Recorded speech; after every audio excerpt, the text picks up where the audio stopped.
ಕರ್ನಾಟಕದ ಹಳ್ಳಿಗಳಲ್ಲೂ ಜನರ ಧ್ವನಿ.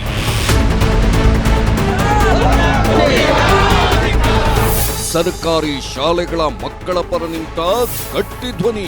ಸರ್ಕಾರಿ ಕಿರಿಯ ಪ್ರಾಥಮಿಕ ಶಾಲೆಯಲ್ಲಿ ದುಸ್ಥಿತಿ ಕುರಿತು ನ್ಯೂಸ್ 18 ಅಭಿಯಾನ. ಶಾಲೆಯಲ್ಲಿ ಕ್ಲಾಸ್ ರೂಮ್ ಎಲ್ಲ ಸೋರ್ತಿದೆ. ಈಗ ಆಗೋ ಬೀಳ್ತವೆ. 2200 ಶಾಲಾ ಕೊಠಡಿಗಳನ್ನು 360 ಕೋಟಿ ರೂಪಾಯಿಗಳ ಮೊತ್ತದಲ್ಲಿ ನಿರ್ಮಾಣ ಮಾಡೋದಕ್ಕೆ ನ್ಯೂಸ್ 18 ಅಭಿಯಾನಕ್ಕೆ ಸ್ಪಂದನೆ ಸಹ ಕೊಟ್ಟಿದೆ. ನಿಖರ, ನಿರ್ಭೀತ ಮಾತು, ನಿಷ್ಪಕ್ಷಪಾತ ನಿಲುವು.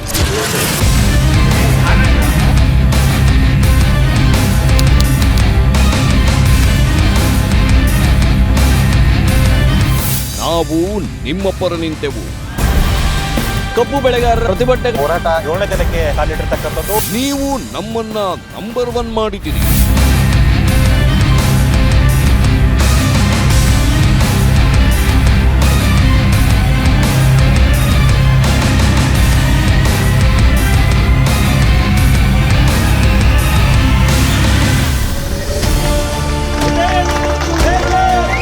ಕರ್ನಾಟಕದ ನಂಬರ್ 1 ಸುದ್ದಿವಾಹಿನಿ ನ್ಯೂಸ್ 18 ಕನ್ನಡ.